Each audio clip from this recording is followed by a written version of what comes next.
Welcome to the program. We're so glad you joined us today. We have a different kind of topic for today, a little different format. But before I know we're sitting in different spots, so that's for the those who are first watching clue. on the video, we're out there. Exactly. And again, we're recording these shows, and we're also adding some new video content this year. That's a new venture for us. Mm-hmm. And so if you haven't seen it yet, you should go to messyfamilyproject.org. We have a whole new website, which has some videos. It has some great new resources, downloads, conversation starters for date nights, getting together on your discipline plan, parenting as a team. And really, and the thing about the website is that all of that information is just found so easily now. Yeah. And so like try to it's simplify all, it and kind of, yes, it's all simplified and streamlined. We wanted to make a journey and, for you to make it work for you. Right. Exactly. So go to the website. We're here to help you. Right. So anyway, so there's on the website, but I thought you were going to say, go to our YouTube channel. Yeah, and just check out all of the videos on there. And they're posted to our website as well, which is what I was thinking. They can go to the YouTube channel, which is also linked from our website, messyfamilyproject.org. And also what's linked there. Did you want to say something else? No, I was just going to say, and then you can see this interview that we were going to do with Christine about her book. But anyway, go ahead. Yeah. And so in addition to the great website, hopefully that as serves you, is a Catholic couples getaway. We've mentioned it before. We're excited to be going with Chris and Natalie Stefanik to Punta Cana next February when things get cold and gray. Don't you want to just get away to the sunny beaches? But also by the Crystal Bay. Come on, keep rhyming. Keep rhyming. But we're really excited to be going down with a number of couples. The rooms are filling up now, which is great. But at the end of June, if you're listening to this early, I guess we could maybe extend it if you really are if you're a day late. But the thing is, all you have to do to get the discount is put down a deposit. Put down a deposit, locks in the early bird discount. If you do it by the end of June. Do it by the end of June. Right. Get it in there and you can join us. Fabulous room options available for you. Yes. And it's absolutely gorgeous and great food, lots of different restaurants. And it's gonna change your marriage. I guarantee you your marriage and your family will be renewed through this time. And we were just talking to a couple earlier who joined us on the first one. Yeah. And they were saying how fruitful it was for their own marriage. And they're out there serving and they're leading and doing different things. Right. And it was a time just of refreshment. It was pouring water on a thirsty soul. And because, there's lots of places that you could go on your own for vacation. But the thing is that coming with us, we're going to help you to make this time more fruitful, more intentional, and provide the spiritual nourishment of confession and spiritual direction and all of that. And community, there is a great Catholic community. When you're just hanging out at this beautiful, all-inclusive resort, but you're also with these amazing Catholic couples who share your values, who you can be like, oh, I'm not alone. And they have kids too, and I feel like that we're feeling more and more than ever before that people are more alone or isolated. Yeah. And it's like, okay, we're in this together. We love working on our marriage and family stuff, and we're all at various moments of challenge, and we need each other. Anyway, so we hope you can check out and join us at the Catholic Couples Getaway. So you can visit at messyfamilyproject.org and links over to CatholicCouplesGetaway.com. So I am really excited to share with you a conversation that I had with my good friend Christine Hanus about everyday heroism. And this is stories of mothers. And what is so great, it's stories for mothers. She just shares her own experience. And it is so in Messy Family Project mode. It's not like she says, oh, and then this difficult thing happened, and then I did this, and it was all perfect.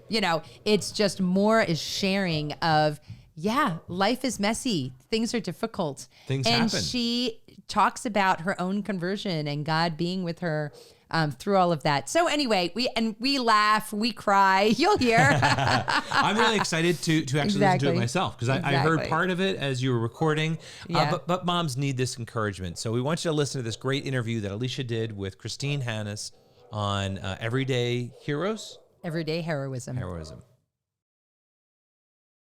All right. So I'm so excited to have my friend Christine Hanus with me here in the studio, author of Can We Hold Up Your Book? Sure. And this is a very special, so here we go. Here's Everyday Heroism.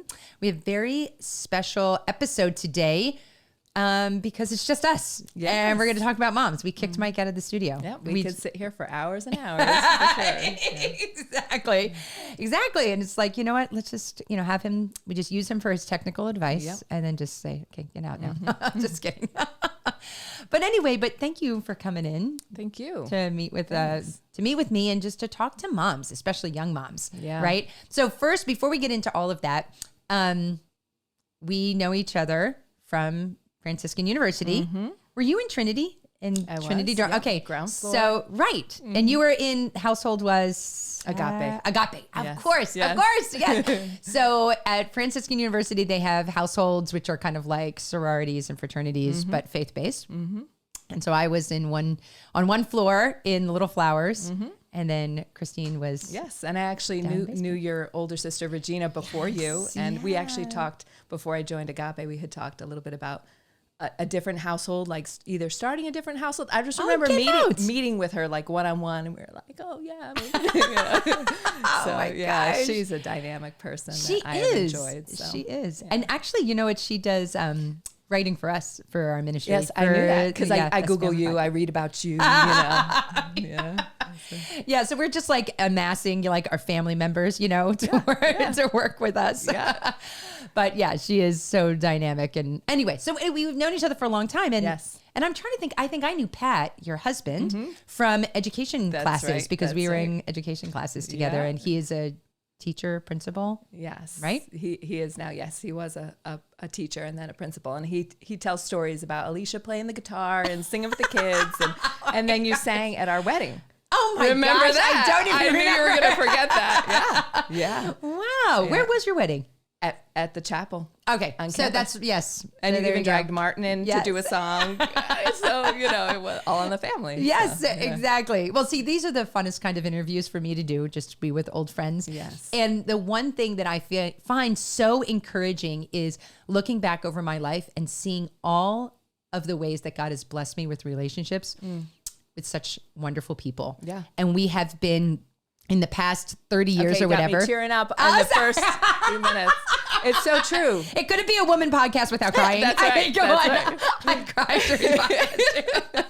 But really just thinking about the past, 30 years or whatever that it's been since we've been out of college, and just to recognize all of us walking this path to heaven. I know. And thinking I'm doing my thing here, but I know Alicia and Mike are doing their thing there. And we haven't talked to them a lot, just once in a while over the years, but they're doing their thing. That's right. It's so encouraging. I have thought that too with just meeting other alums from Franciscan who I haven't seen in years, and just knowing that they are fighting the good fight wherever they are with their kids, whatever their situation is. And it's just the body of Christ. Yes. It's the body of Christ. It's really real. It is. Jesus is real. Absolutely. Yep. And you do your little tiny piece and I'll do my little, we don't have to worry about saving the world. Jesus has that covered. There you go. We just do our own little thing in our own little space. Yes. And he uses all of that. And it's just, I don't know why. Well, I do know why. I think it's because it resonates with my spirit, the truth that the body of Christ has many parts, and that we all can't be the hand or the eye or the foot or the whatever, the heart, And that's really important too when it comes to motherhood and just being a woman, is to realize that you don't have to measure up. I don't have to be Alicia Hernan. I just be Christine Hanus, and that's good enough. And that sometimes that takes some years to realize. Right. So. And I think that is honestly such a struggle with so many women today, because the life of a mother, especially when your children are little, is so hidden. Mm-hmm. It is so hidden, but it is so, oh my gosh, it's absolutely essential. Yeah. And there is such a temptation because, especially with social media and just the internet in general, not even just social media, but just anything. That's right. And to say, oh, that person's doing these great things. That's what I should be doing. Yeah. Look what a difference they're making. What am I even doing here? I can't even get my act together. It's 12 o'clock noon and I haven't done anything. Except kept people out of the emergency room. And sometimes not even that. I was going to say, and sometimes not even that, Right, exactly. And I think that's it's a struggle. I mean, maybe men struggle with that, but we're going to put that aside for a minute. Yeah. That could be for another podcast, Right. But right now, and just talking about the life specifically of the mother of young children. Right. Not even a young mother, because sometimes there's old moms who have young children, you know? I have a friend of mine who got married late in life. She got married probably when she was 35, between 35 and 40. Boom, boom, boom. She has 4 kids, and she's I'd imagine sometimes it may even be more difficult for them because they have had sort of a normal, well-run life, whereas we kind of plunged in. We're 22 years old, right? Let's have a baby, you know. So exactly, ignorance is bliss. Sometimes, you know, you get married young, you have babies young. You're like, I don't know anything you just else. went from raising your younger sibling, right, to all, you know, now your oldest child. So yes, exactly. Why? Again, let's talk about that for a second. Just about. Why is that so hard? You know, why is that life of that young mother and that danger of comparison? Why do you think that that's so hard, specifically today, specifically in this age?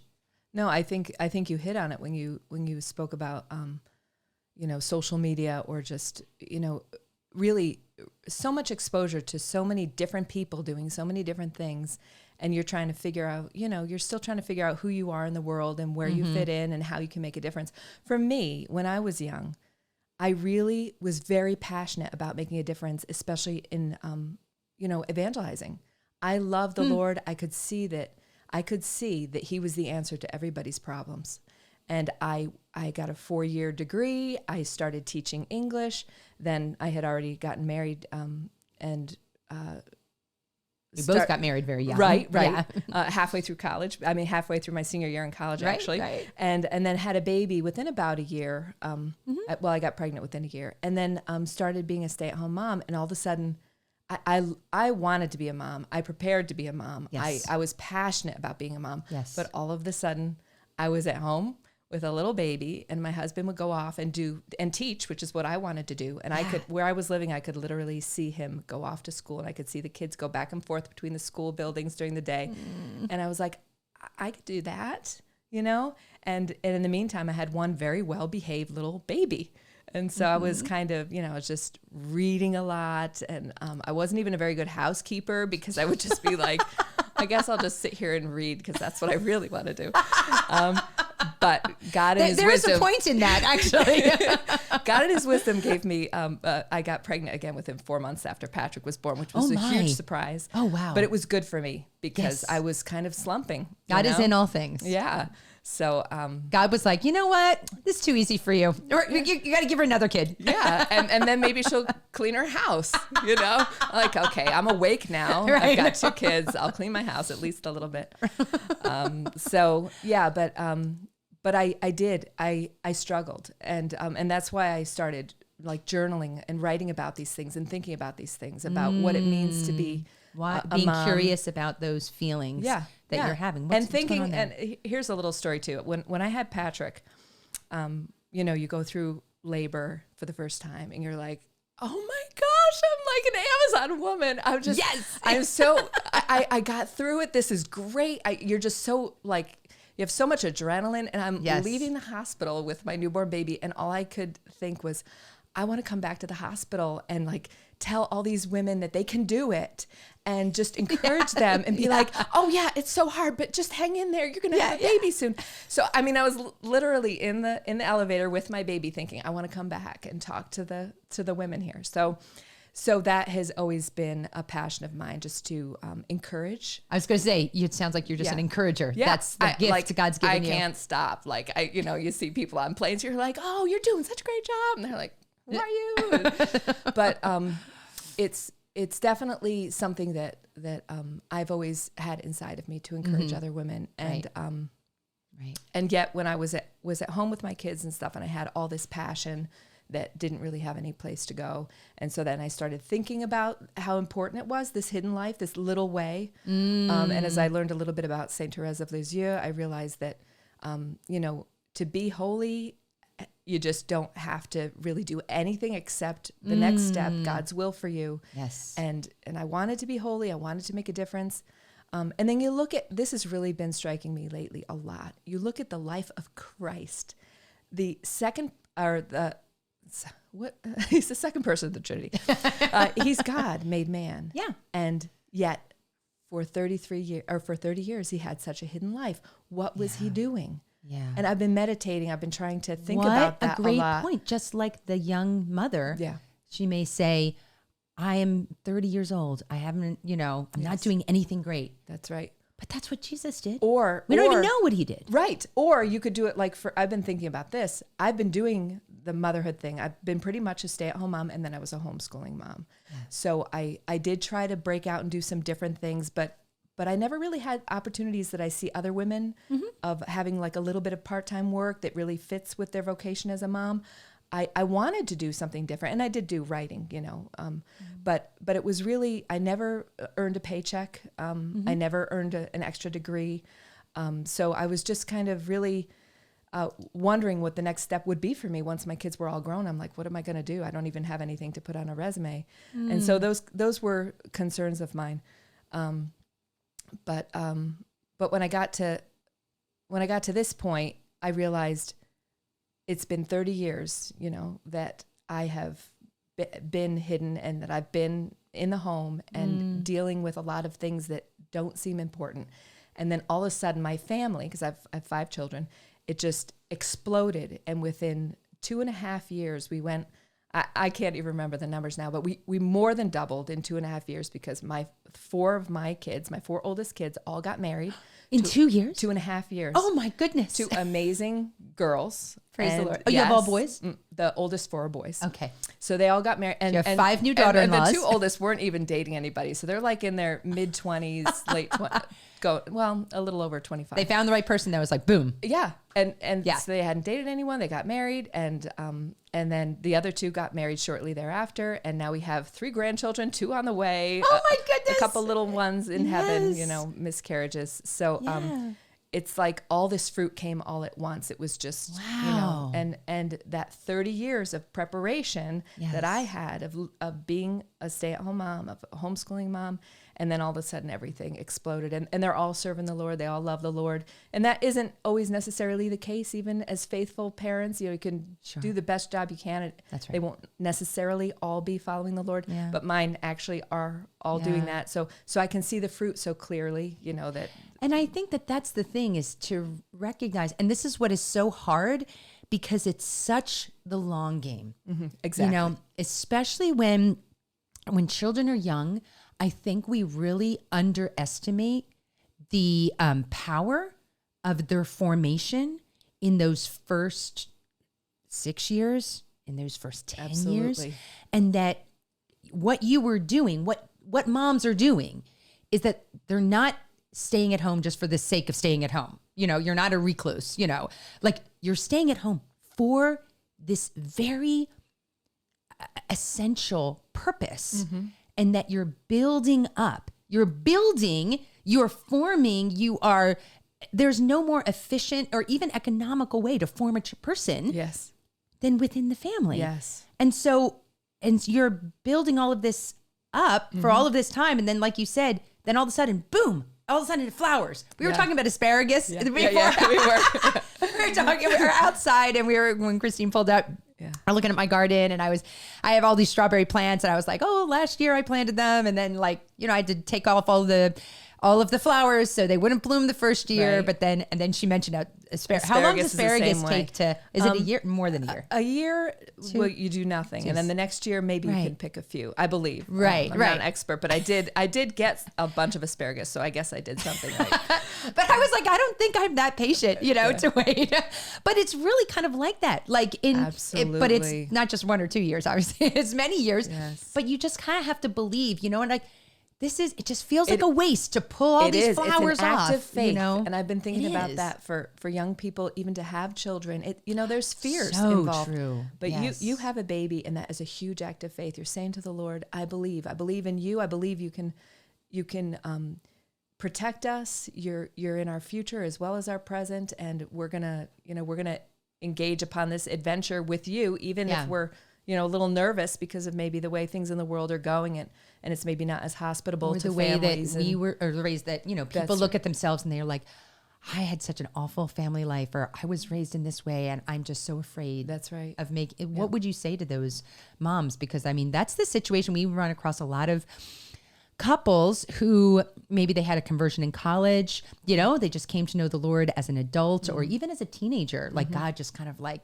took them out of their dysfunctional family and just said, I choose you, you know, absolutely. And brought them to faith. And then the rubber hits the road when they get married and have children. And they're like, I don't have anything to fall back on because I wasn't raised in a healthy, functional family, and I'm afraid. Yes, yeah. You know? Yeah, well, that's the business that the Lord is in, you know, the business of taking the sin and the negative, you know, what Satan intends for evil, God will use for good. Yes. So, Amen. So we have this past, we have something, you know, negative that's happened to us, or even we just feel unequipped to be a good mom. Yes. And God uses that in a special way. And I actually have a little chapter towards the end of this book about the not ideal family, because I mean, the whole thing is about my family. So it's not ideal in the sense that, I always remember, I have so many thoughts going through my head, but I always remember,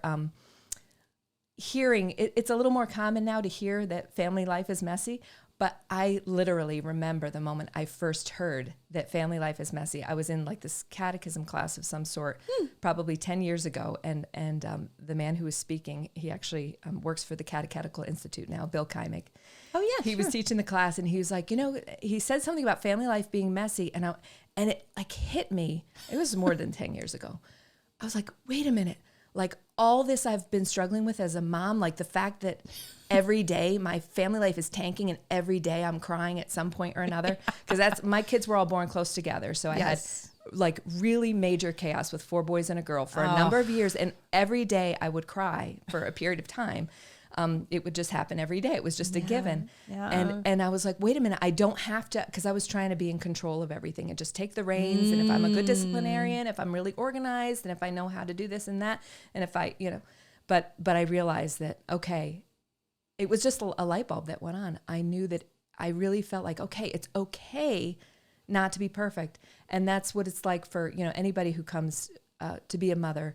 There are some people who may feel like they've got it under control. They have such a good upbringing themselves. And, you know, we all run into the fact that this is really hard. And that even if we kind of know what we're doing, we could have children that are actually very difficult and we don't know what to do with that particular personality. And that's really the foundation for the little way. It's like, it's about humility. It's really discovering that we don't have all the answers. You know, we're going to struggle. We're going to have difficult times. I know I went through a period of like a 10-year almost period of depression, which I still look back on and go, how did I get through that? Not only how did I get through that, but how did my kids get through that?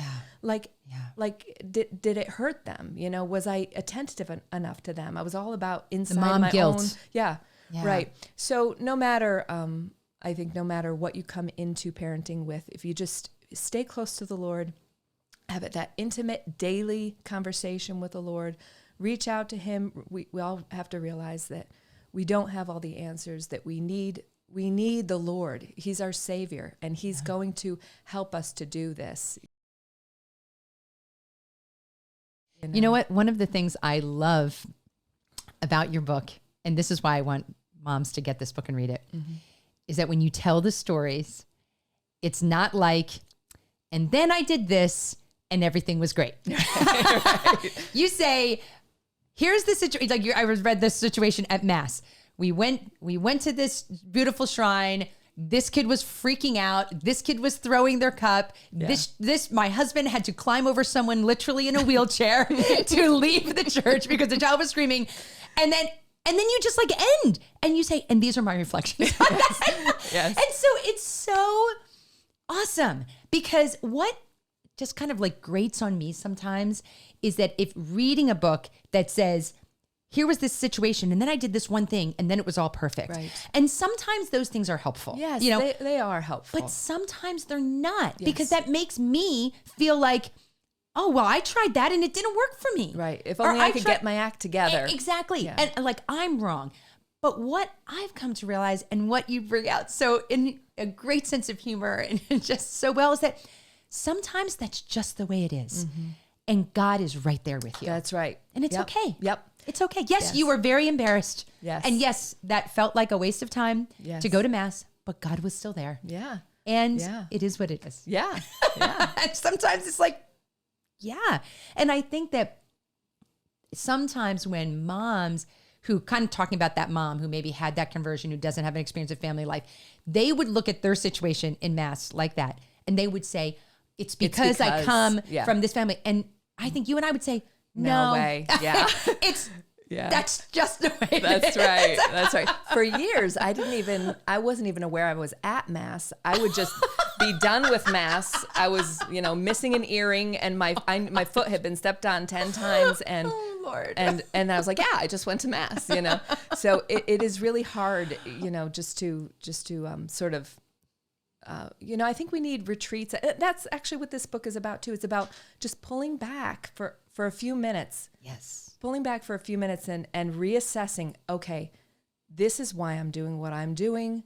I'm not going to find the answer sort of outside of myself. I need to turn inward with the Lord and reassess, look at my life again, remember what matters, what dreams really matter, what goals we really have. Because I'm not just going to have a Band-Aid solution to my, feelings of insecurity or my feelings of fear, like for the future, that I won't have anything to put on a resume, that I'm just going to be a 50-year-old woman with nothing to do, which it was truly a fear of mine. I'm like, I don't, because there aren't that many things that I can see myself doing. I'm not one of those people. I could see myself doing maybe 4 things. I could do this, and this. But grandkids are one of those things, and that's a big thing. Yeah, that's true. But you ask yourself, will I ever have the opportunity? Am I going to, in the future, am I going to be able to do what I really wanted to do? Because I'm not building up a resume. No one's going to take me seriously because I've just raised children, But one thing that I actually had been thinking about recently, there was a situation, there was a young mom who contacted us and who was really in need of help. She just had a baby. Her husband is in the military, so he was gone. She was very ill. She was far away from her family. And I knew somebody who lived in the same town as them.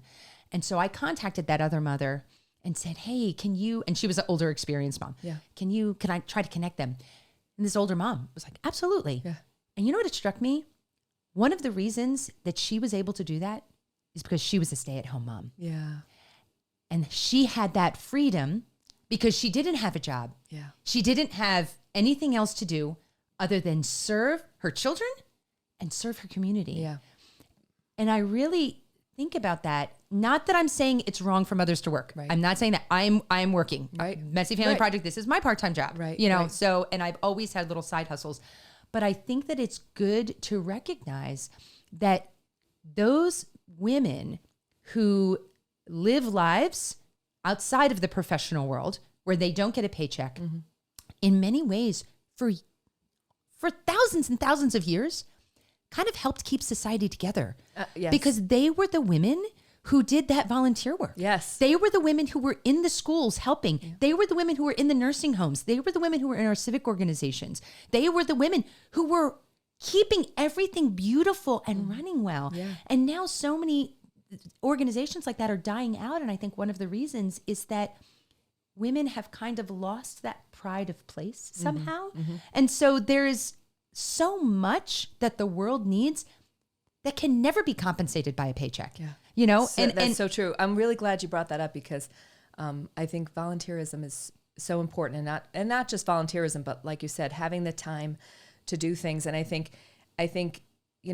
one thing I had trouble with when I had really little kids was boredom, actually, because I don't. Oh my gosh. I remember being so bored.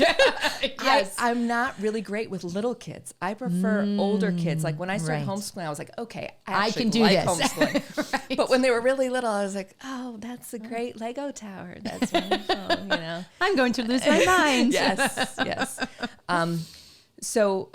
But to have the time to sort of be bored, it's like what we tell our kids too. Unless you have time to be bored, or unless you have some downtime, to think, and like when your kids can be crazy and there can be chaos, but you have the life in your mind, and you have the ability to take some time and think and sort of take the temperature of your family. Like, how are we doing as a family? Yes. And how can we maybe be a little bit less chaotic or whatever? Maybe my discipline strategies are not working, and this isn't going to set a good foundation for our family life. So let me try to get it in place now and think about that. Or to kind of be more intentional. Yes, exactly. Yeah. And then, or you can, take a step back a little bit further and look at your neighbors, and see how you can help your neighbors. And, I remember when Patrick was little, very little, he's the oldest. We had some neighbors, that the husband was on oxygen. He was an older man, and just Patrick relating with him over the fence. Yes. And I was there watching, and, sure. And he had that time to kind of talk with the neighbor and just lift his spirits in such simple ways. Yes. And then you take a step back even further and you look at your maybe wider community. And I have one daughter-in-law who just got involved in, she has one baby and one on the way, but she got involved with her community, like government. Mm-hmm. So a little council there. She's the secretary. Mm-hmm. And she can only do that because she is a stay-at-home mom, That's so great. Yeah. It's awesome. It's so beautiful to be involved, to be invested right. in the people around us. Yes. And not even in our church, of mm-hmm. course, if you're called to that, right. but just in our community with our neighbors. Yep. And actually it's so funny that you say that about your elderly neighbor, because when we were first married, we lived next door to an elderly couple as well. And every night they would sit outside, and I would feel guilty if we didn't go over and sit with them sometimes, and we would bring our 2 little kids over, and we would just sit with them and just talk with them. And they just loved the babies.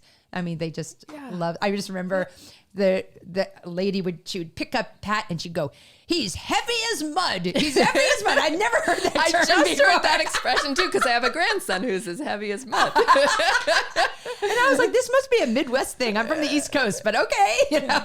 But they taught us so much. I mean, this elderly couple just, I feel like indoctrinated, or not indoctrinated, but onboarded us to living in this town because they knew so much. Yeah. They knew they had lived here their whole lives. And what a gift. That intergenerational connection, it's priceless. Yes. And that is something. And it's and I had the time, I was blessed. And we were so poor. I mean, we had nothing. We had nothing. We kind of still are, but you know what? It's all good.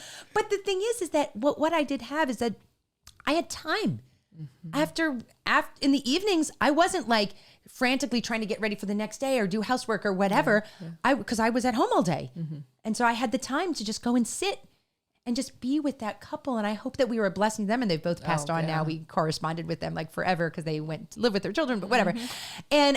And it was just, I hope that was a blessing. I know it was a blessing for me personally. Yes. It was a blessing for me because like I said, I learned so much from them, and that made me a richer person, much more so than if I was making widgets in the widget factory, somewhere. Exactly. It's like there's something about women's place in the community that it's so important.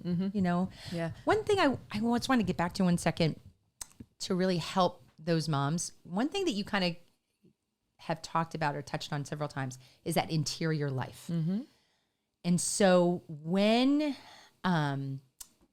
moms are feeling this boredom, frustration, I'm not as good as everybody else, I have these problems, blah, blah, blah, blah. What would you tell those, what do they do with that? Yeah. What do they do with those feelings? Yeah. The more, or what did you do? I've actually always had a deep prayer life. I had a personal relationship with Jesus from a very young age. And I have definitely found that has been, it's just the foundation of my life, but I can't believe as I get older, how more and more important I realize it was. And I'm so glad that I had that. Yes.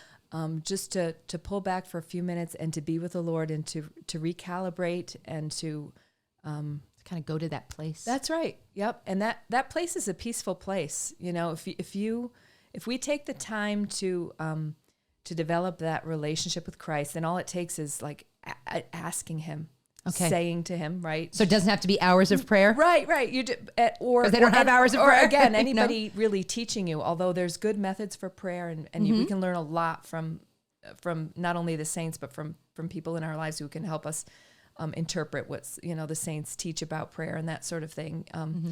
So it doesn't have to be highly academic, but at the same time, we can just be by ourselves with the Lord and turn to him and just say, okay, Lord, teach me how to be close to you. Teach me how to be intimate with you, and teach me how to make sense of my life. And then that just becomes, it really is the foundation for everything, right? It's just the place where we go, where we can remember what's real, what's important, and also really just ask for the strength that we need to do whatever it is that we're doing or to deal with what we're dealing with. So it's really having that eternal perspective. Yes.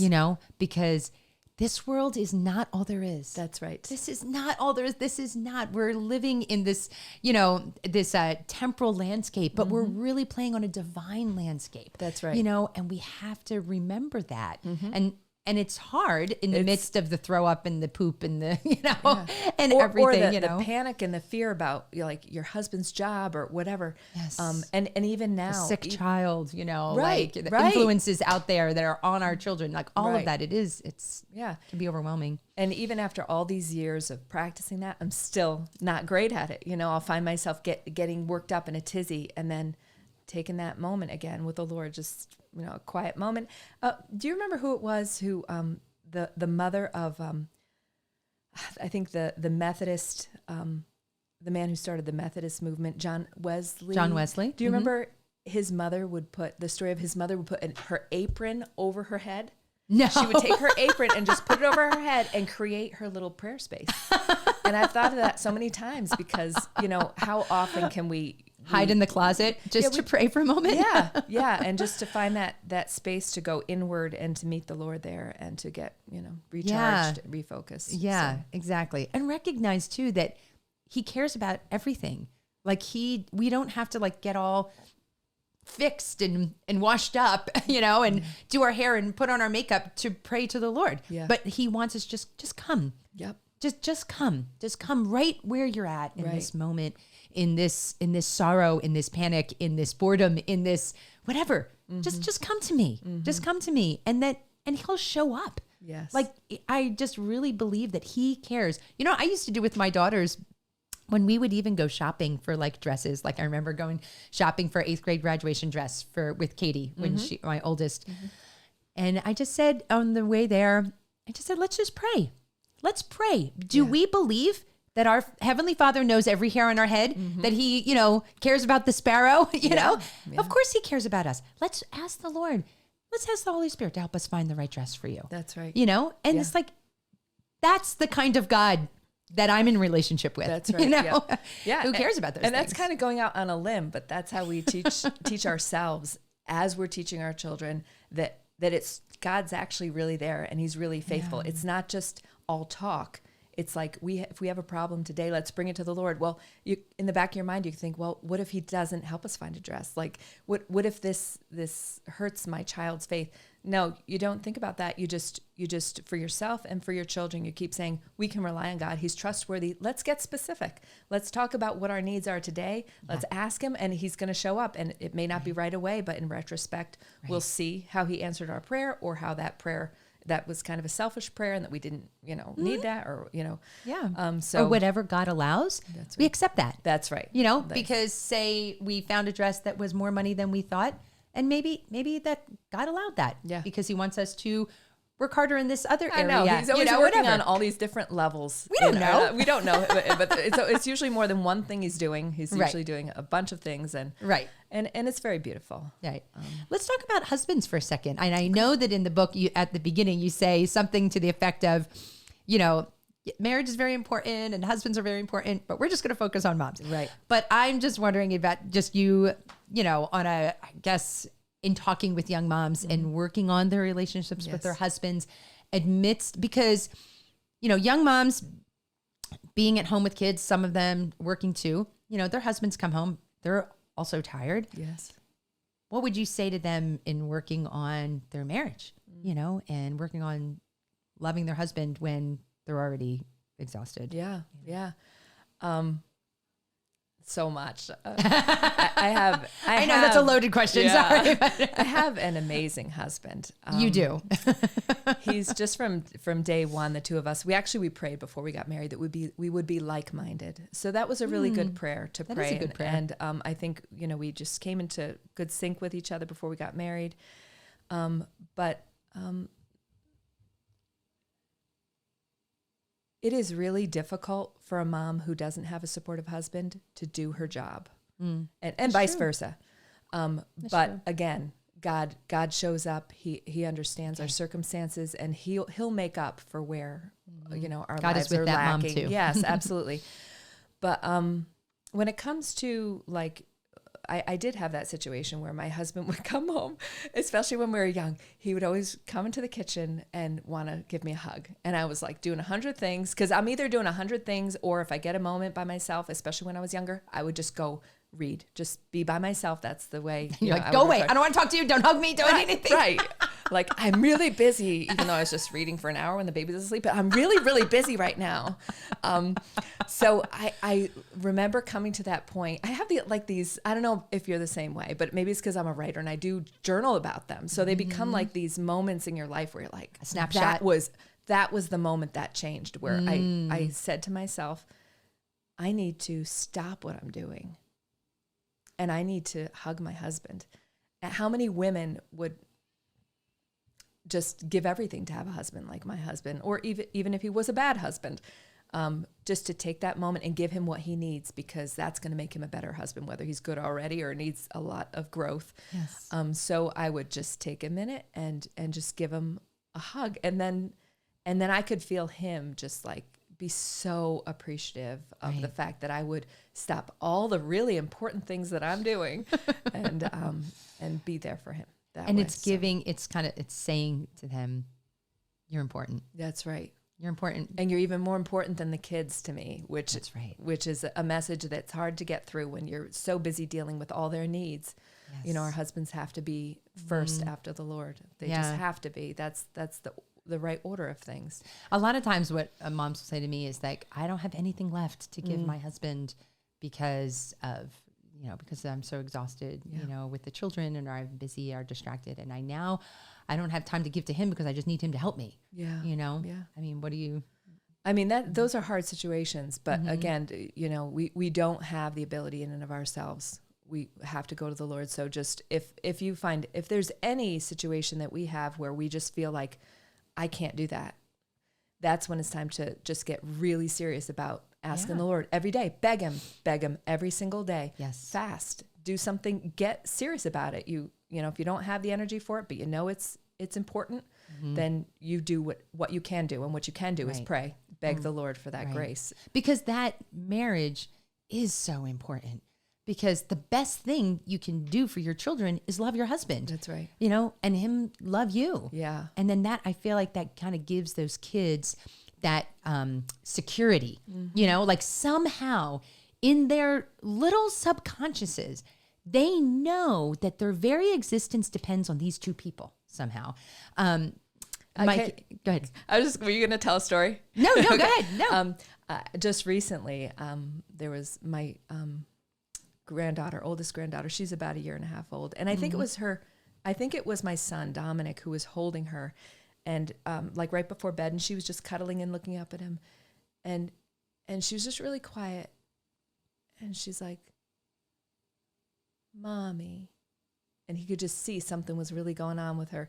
And then he was quiet for a minute. And then she said, Daddy. Oh, it was like, I want to cry. I know. It's so beautiful. And he himself was like, he just knew that her world was just defined to her, that it was all there in those two words. And sorry. Yeah, I know. Don't start.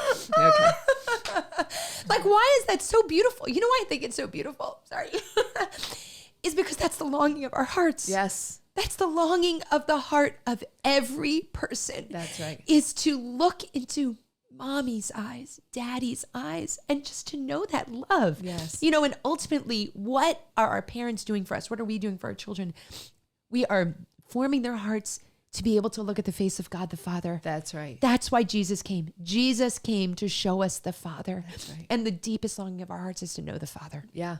And our Lord knew that. Yep. That's why he came And to then show us the Father. And then he was like, how can I have no tissues in this studio? I wore long sleeves. You know? I'm sorry, you were saying. That's okay. God, you know, not that God was thinking about this, but that's why he created us within the family unit, because what is the best way for me to express who I am, while even so that a 1.5-year-old can understand who I am. Okay, I'm going to create a family of people that will image the love within the Trinity and the life-giving power of the Trinity. Yes. So mom and dad and you guys together with my help can actually create another soul, and then you will give and receive love, and you'll be giving and receiving love that will reflect who I am. Yes. And so while you're even still so little, you will understand who God is. You know? Our Lord is so good to us. He is. He knows that we just can't be thinking of these things just like out in abstraction. That's right. He knows we need actual people, actual arms to actually hold us. That's right. Eyes to learn about to look him. into our eyes and into our souls, and exactly we need that because he provided that. Yes, he provided that within the family, and and within our church, and then kind of like we move from the family to our church family that kind of like points us to these spiritual principles and ultimately is leading us to life within that Trinity. Which kind of goes back to the prayer and everything, and then we can bring that to our children. Yeah. That's kind of goes round and round. Yeah, and that's really important because families, we are as a unit, we're vital, but we need also the community to support us as families. And that's why I really believe so much in what you and Mike are doing. Like as soon as I heard about what you were doing with Messy Family Project, I started promoting it. I was at my church, I was a volunteer DRE, and I was just started promoting it because I was like, this is what it's all about. And we need help. We need resources. We need help. We need support. We can't do it on our own. And especially if you're in an area where there isn't a strong parish and there isn't a strong community. Like we lived for many years a little bit isolated in a rural area that didn't have like strong church community. It wasn't not strong, but for families, it didn't really help us. And so we had to find community elsewhere. And we did. We had to go out of our way to find it, though. And groups like the Messy Family Project can help people with that because it's really needed. You get burned out quicker than you think you're going to. You would like to think you're more independent, you're stronger, you can do this. Yes. But you need the support. And you need, what I like, too, about what you guys do is that you need to set up your family life as soon as possible. And if your kids are older, it's never too late, right? Never, yeah. But as soon as possible, you have to set yourself up, get things in place so that you're set up to do the best that you can do. Right. And if you're always trying to kind of fix things on the fly, that doesn't work. You can't do things like the way everybody else is doing it. It doesn't work. Our society isn't set up to nurture the family, and it certainly isn't set up to nurture the Catholic family. Yeah, right. So, so anyway, I think that's really important. I think that being intentional, really, and being thoughtful about, stepping back and saying, wait a minute, what are we doing as a family? How are we praying together? How are we nurturing our marriage? How are we taking care of our relationships with our children? Yeah. How, you have to have time to think about these things. Absolutely. Because if you're constantly reacting, like you said, you're constantly trying to put out fires, it's like, that it doesn't work like that.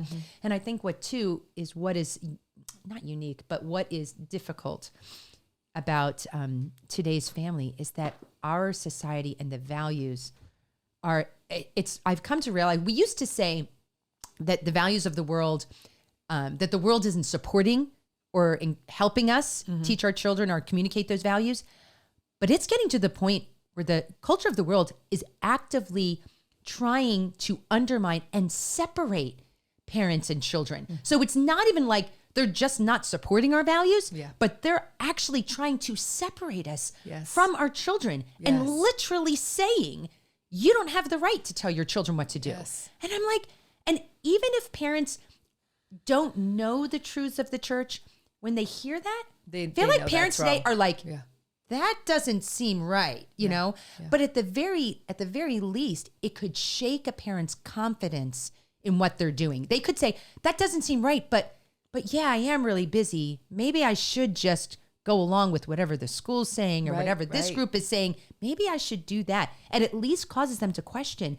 We want to be here to say, that is a lie. Yes. That is a lie. You absolutely have the God-given right and responsibility for the formation of your children. Yeah. And so we have turned from the culture first supporting family values to them being apathetic to then being values that are the opposite of what we want to teach to now trying to say, yeah, you parents, you actually don't even have the right to teach your children. Yeah. You know, and so I feel like that community and support that we can give to each other is more important than ever. It really is. It really is. And intergenerationally too. Like if, unfortunately, I don't actually live near any of my children, but now you never know. Right. But and God's in all of that. But when we can, like to try to just really, we do have to circle the wagons a little bit. We have to. We're not keeping people out, but we need to face one another. We need to consciously choose to be with one another. Yes. We need to, reach out. If we don't have anybody in our life, we, reach out through the internet to groups like Messy Family Project and try to connect with other people. Yeah. So important. All right. We should probably wrap this up. All right. Oh my goodness. What a wonderful conversation. Yeah. So the book, I don't even think we've said the title. So the book is Everyday Heroism, 28 Daily Reflections on the Little Way of Motherhood by Christine Hanus. And they can buy it where? On Amazon? Yes, my website is christinehanus.com. And every chapter, each of these 28 reflections, as I said before, they are not little, this is my perfect life. Do like this. It's like, here's the reality. Yeah, actually, it was a little bit challenging sometimes. I don't know, when you talk about when you're in the midst of kid chaos and it's really, you start talking about it or writing about it and you're like, I sound ridiculous. Like I'm over exaggerating. I had to constantly pull myself back. Like, it's really true. This all happened in one day or in 1 hour. Yeah. You just kind of, yes. Okay, it wasn't that bad. It was really bad. But the thing is too, is that you've been a mom for a long time. Yeah. These are only 28 stories. That's right. There's probably a lot more. Yes. But what is so beautiful is that it's after every little story, and they're short and very bite-sized. There's a meditation, something to consider, and a prayer to kind of do exactly, this is like a tool to help moms to do exactly what we were just talking about. If people read this and don't pray and don't draw closer to the Lord, I consider this a failure because it's just, that's the way it is. Right. And it's a tool to help them to do exactly what we were talking about, to go to that interior place and to be reflective on their life and to find Christ, to find God in the midst of everything and know that, and this is what I would say I say this to moms when I meet them, and I would want to say to every mom listening to this podcast too, your Heavenly Father sees you. I'm going to start crying again. But it's just like He sees your little hidden life and He loves you. He is so proud of you. Yes, exactly. He is so proud of you for what you are doing with your children and those moments during the day that you heroically, turn to your child and force a smile, that you heroically get up when you hear the baby crying, you heroically start to fix dinner when you'd much rather just sit on the couch, and that He sees every one of those moments and He loves you and He's so proud of you. Yeah, and it's bearing fruit. It's laying up in some way or other in your own heart, probably, definitely both in your own heart and in the lives of your children, your husband, your community. Yes. It's building something strong and beautiful and incredibly fruitful. So, yeah. Thank you so much, Christine. Thank you. So I hope you enjoyed that interview with Christine and that you were inspired and encouraged in your own vocation. And maybe if you're a dad listening to this, that that your wife needs lots of encouragement. As dads, and I help. want to encourage you. If you're a dad and you listen to this, you're like, you're right. My wife is a hero, right? You are a heroine in the story, and we need to encourage our wives. But please share that with some moms because this is not only just a great conversation, it's a great book, but it's something that all moms who really do lay down their lives for their kids, that go through more sacrifices than I think we fully appreciate in our modern world. So Yeah. Yep. So I hope you enjoyed that, and we will see you here next week. Yes. Until next time, may the Lord bless you and keep you.